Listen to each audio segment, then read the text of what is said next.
Transform कर देती है। अब हम पुराने पैटर्न को बिना दिमाग का इस्तेमाल किए यूं ही फॉलो नहीं कर सकते। इसी तरह बिना सही सोच का इस्तेमाल किए हमने पृथ्वी के रिसोर्सेज का बेकार ही इस्तेमाल किया है।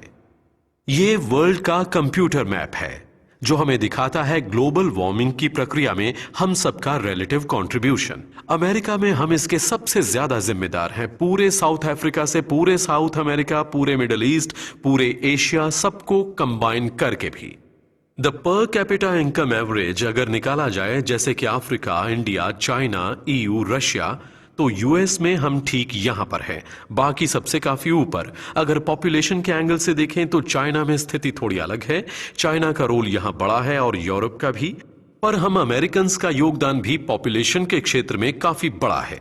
इस प्रॉब्लम को देखने का हमारा नजरिया जो थर्ड एंड फाइनल फैक्टर है पृथ्वी के साथ हमारे रिश्ते को ट्रांसफॉर्म करने वाला। अगर एक मेढक उबलते हुए गर्म पानी के पॉट में कूदेगा तो वो तुरंत ही बाहर कूद जाएगा क्योंकि वो खतरे को महसूस कर लेगा। पर अगर वो ही सेम फ्रॉग गुनगुने पानी के पॉट में कूदेगा जो कि बहुत धीमी आंच पर गर्म करने को छोड़ा गया है, तो वो फ्रॉग उसी पॉट में आराम से बैठा रहेगा, भले पानी का टेम्परेचर बढ़ता रहे।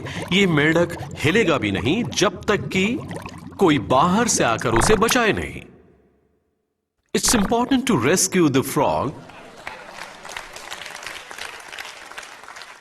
But the point is this, हमारी कलेक्टिव नर्वस सिस्टम इस पानी में बैठे फ्रॉग के नर्वस सिस्टम के समान है। इस डेंजर का एहसास दिलाने के लिए हमें एक जोल्ट की जरूरत है। हमें यह समस्या धीमी गति से बढ़ती हुई प्रतीत हो रही है, पर वास्तव में यह बहुत ही तेज गति से बढ़ रही है।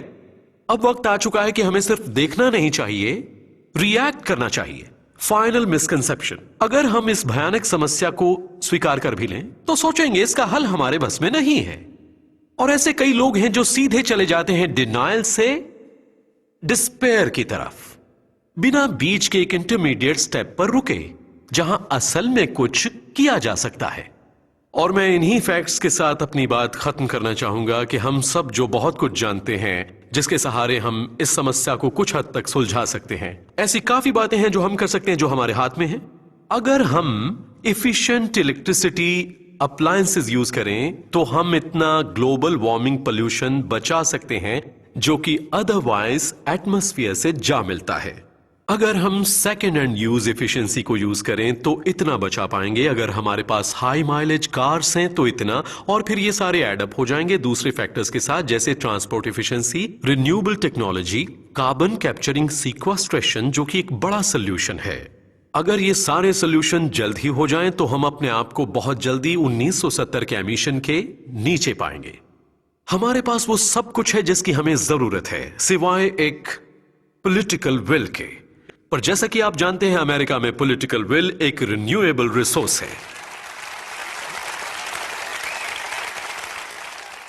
हमारे पास ये करने की काबिलियत है। हम में से हर एक ग्लोबल वार्मिंग का कारण है। हम कुछ ऐसे निर्णय लें जिससे इस परिस्थिति में बदलाव ला सकें, जैसे कि वो चीजें खरीदें, जो गाड़ियां हम चलाते हैं, इलेक्ट्रिसिटी जो हम यूज करते हैं, ऐसी चीजों को सिलेक्ट करें जिसकी वजह से हमारा इंडिविजुअल कार्बन एमिशन 0 लेवल तक ला सके। सोल्यूशन हमारे अपने हाथों में है। अब हमें बस जरूरत है दृढ़ निर्णय शक्ति की।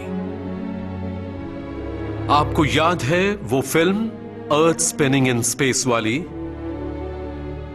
उसमें से एक स्पेसक्राफ्ट यूनिवर्स में घूमता हुआ जब स्पेस में 4 बिलियन मील तक गया तो कार्ल सेगन ने कहा, चलिए हम पृथ्वी का एक दूसरा फोटो खींचते हैं।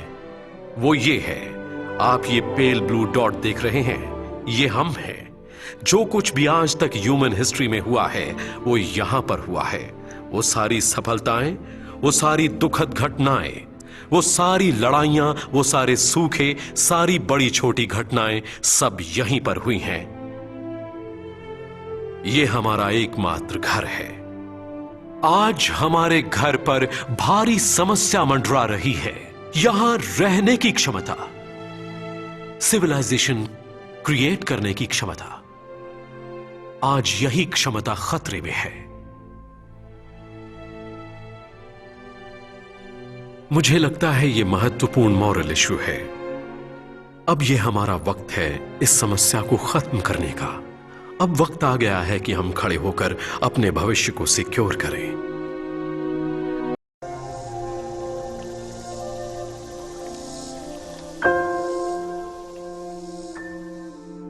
आने वाली पीढ़ी हमसे ये प्रश्न पूछ सकती है, उस वक्त आप क्या सोच रहे थे जब ये सब बदलाव हो रहे थे? आप सही समय पर क्यों नहीं जागे? आपने ये समस्या उसी वक्त क्यों नहीं खत्म की? हमें उनके इन सवालों का जवाब देना होगा। आप सोचिए इस बारे में आज ही।